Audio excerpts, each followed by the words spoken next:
Inspirisan ovim klipom jednog stranog youtubera koji je sam bio inspirisan nekim Japancem na Twitteru, rešio sam da i ja napravim meme mapu Srbije. Pošto će jedan veliki klip o ovome trajati predugo, ide mesto po mesto počevši od Niša. Mislim da su se neki od ovih klipova zaboravili vremenom, a za neke možda niste ni znali da su se desili u Nišu. Pored klipova ću izdvojiti i neka mesta po gradu koja su mi zanimljiva.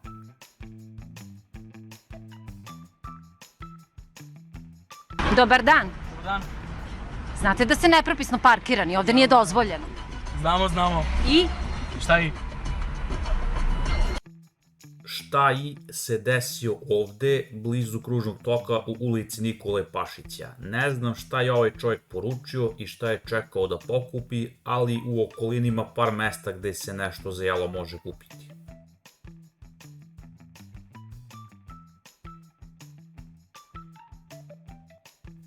Ova trafika se svojevremeno nalazila nedaleko od suda, odmah kod obližnje autobuske stanice. Nišlijama možda i nije nešto ostalo u sećanju, ali meni kao provincijalcu je bilo zanimljivo što postoji trafika gde možete da skenirate ličnu kartu, dopunite karte za parking, fotokopirate i kupite ono što vam treba. Ja sam par puta tu kupio, mislim, neki čips, ukrštene reči i nešto za piće, dok ostale usluge nisam koristio. Ova trafika se, mislim, od oko 2022. više ne nalazi ovde, ne znam pozadinu iza toga, osim možda finansijskih poteškoća, ali mi je svakako ostala u sećanju zbog neobičnosti.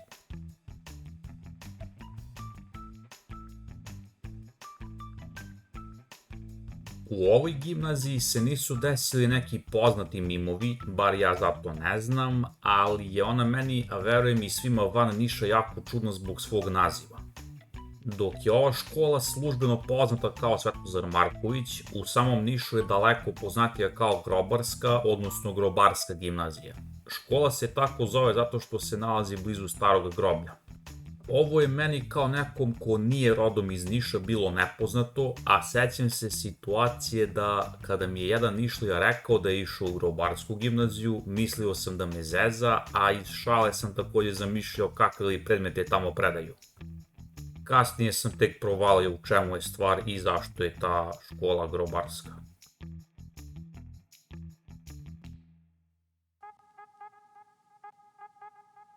Ovaj park je prilično velik, ima i dosta dobrih kafića i pivnica u okolini, a naravno tu se nalazi i fudbalski stadion kao i hala za sportove. Ono što je tema ovog snimka je jedna pesma AIB-a i Taza, dvojice niških repera i konkretno jedan komentar. Pesma je dobra, a dodatnu podršku pruža i izvesni Marko Arsic iz Šangaja.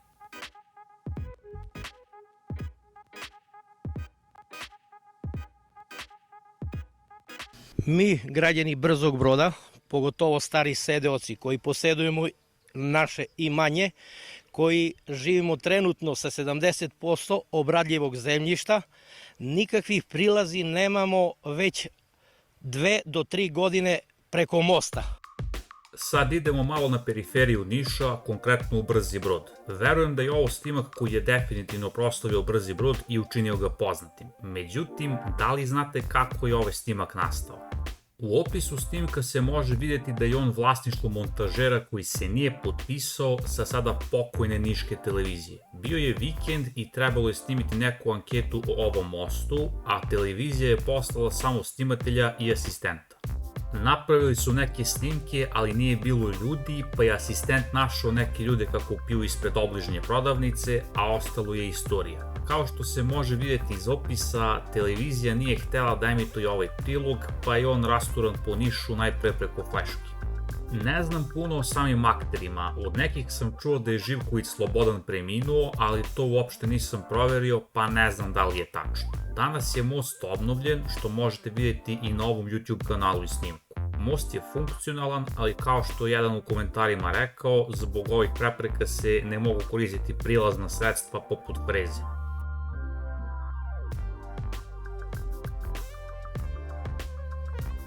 Zahvaljujući sredstvima obezbeđenim iz programa redovnog održavanja za 2012. godinu, 129 domaćinstava sela Donje Vlase neće više biti podeljeno Vlaškom rekom. Pored onog mosta iz Brzog Broda, i ovaj most je svojevremeno bio jako čuven. On je čak bio i prilog u Utisku nedelje, gde je i pobedio, a pravljen je i veliki broj reportaža i priča o njemu. Dok ne mogu da nađem konkretnu emisiju u Utisku nedelje, ovaj most je otvoren nešto tokom izbora 2012. a otvorio ga je Branislav Jovanović, tadašnji visoki gradski funkcioner. Dok je naravno svakako bolje da ima nečega preko reke umesto da se ljudi sami snalaze, most je blago rečeno jako žalosno, a istovremeno i jako smešno gledati.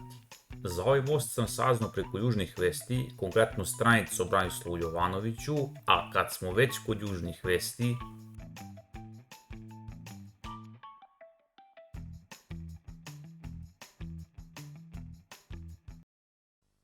Šta je bilo, čujem, nalete autobus na tebe?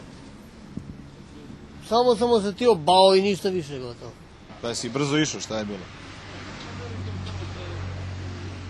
Brate, ne znam, mislim jednostavno, samo sam stvarno osetio bao i gotovo. ovaj bao se desio na uglu Dušanove i bulevara Zorana Đinđića prilikom sudara automobila i autobusa.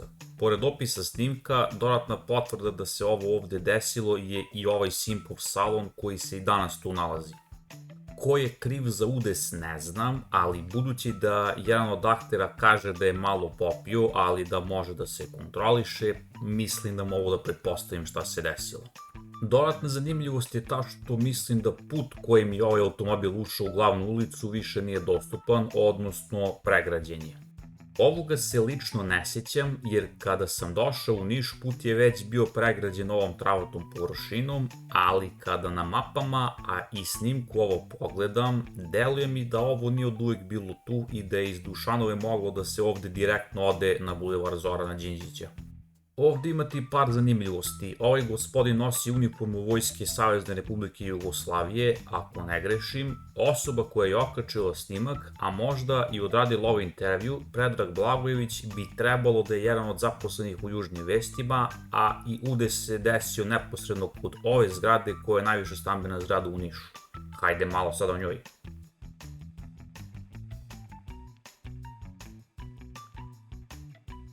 Ova zgrada, koja je izgleda poznata i kao žuti ili Varteksov soliter, je najviša stambena zgrada u Nišu i tu se svojevremeno nalazila TV5 koja je bila među prvim privatnim kanalima u mojoj rodnoj SR Jugoslaviji i Srbiji.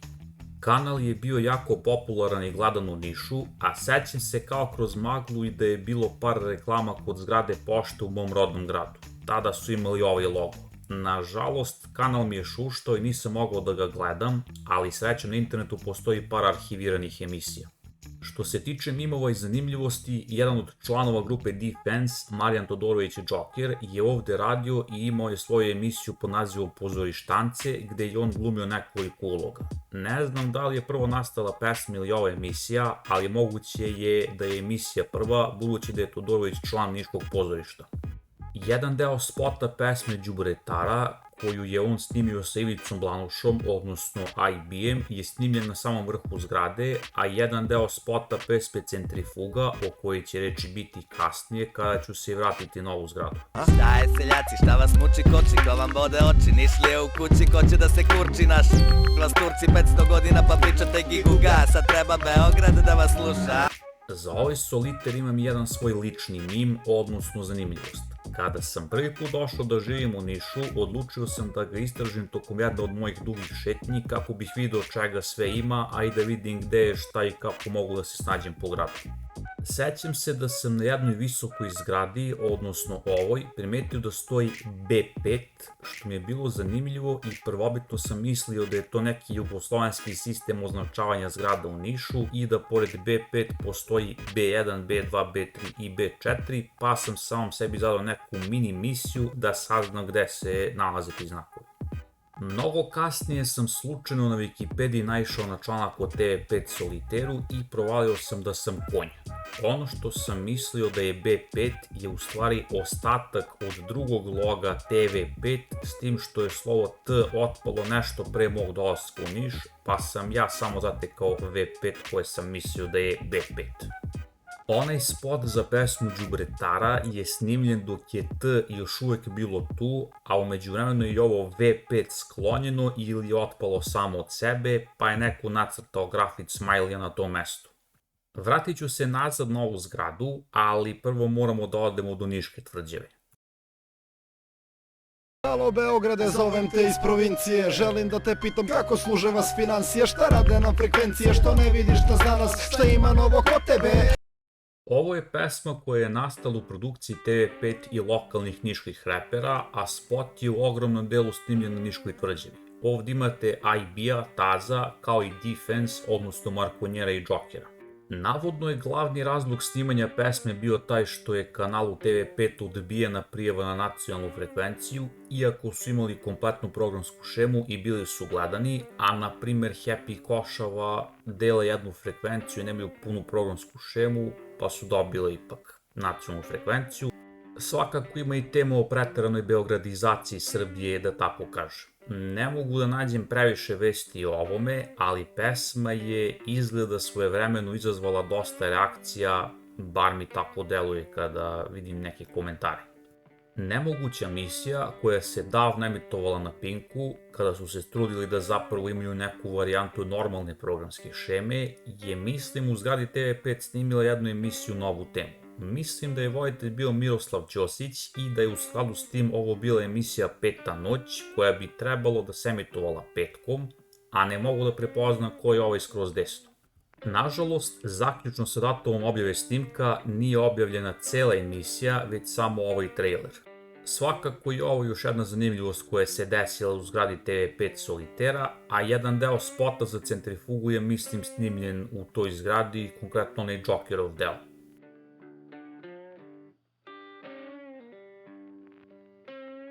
Šta očekujete kako će grad da obeleži godišnjicu Milanskog edikta? To me mnogo boli patka za to. Ovaj klip je nastao 2013. na ovom mostu ispred tvrđave. Znam da je 2013. jer je događaj zbog koga ovu gospođu mnogo boli patka, godišnjica Milanskog edikta, bio 2013. Takođe, sam ovaj most je mim sam po sebi. Pre nego što sam došao u Niš je on bio i za drumski saobraćaj, ali zbog toga što je imao tendenciju da se malo ljulja tokom jakih vetrova, a i tokom skoka na određenim lokacijama, odlučili su da će ipak da se pretvori u pešački. Kako bi ovaj most postao pešački, grad je postavio prepreke drumskom saobraćaju i u nekih betonskih kao malih stubova, pa je onda oko 2020. započeta i renovacija ovog mosta.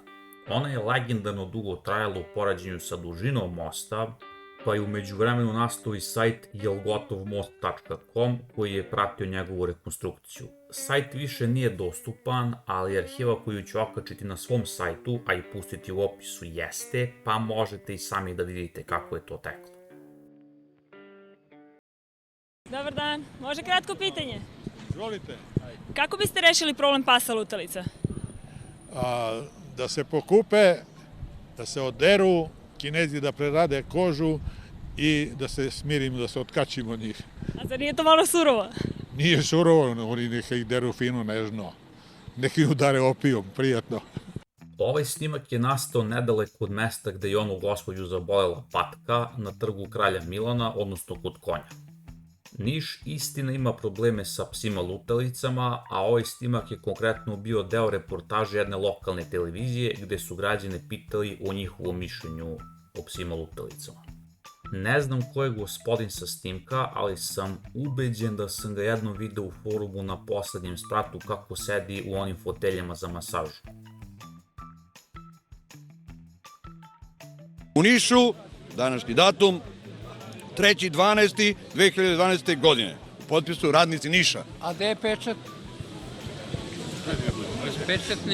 Radnici Niša nemaju pečat.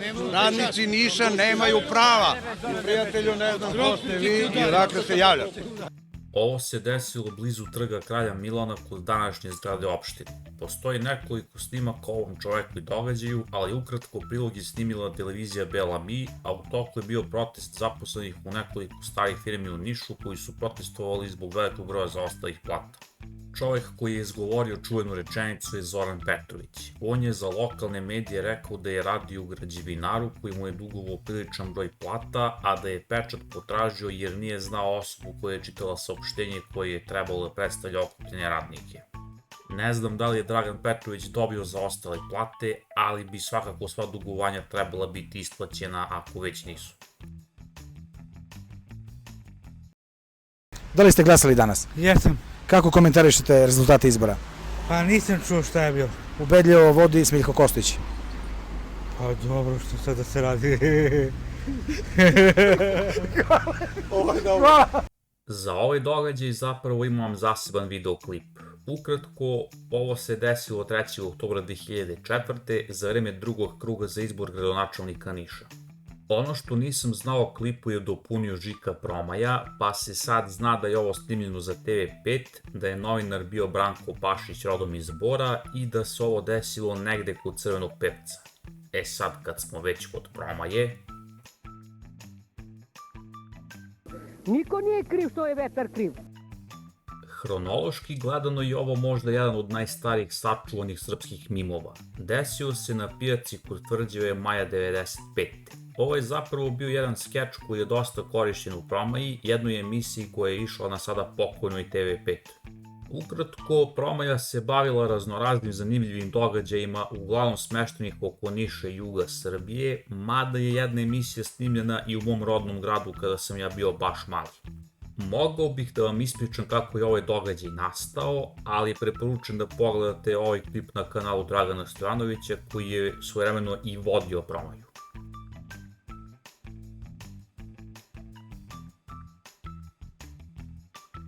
Još jedan klip sa Promaje kog predlažem da pogledate je i serijal o Buckom Ezgrajcu. Ovo je inače serijal preko kog sam saznao za emisiju Promaja.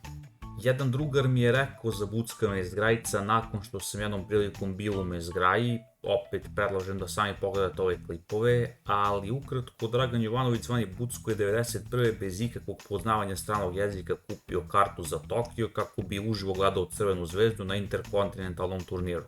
Neću da vam odajem više kako ne bi pokvario vaš užitak.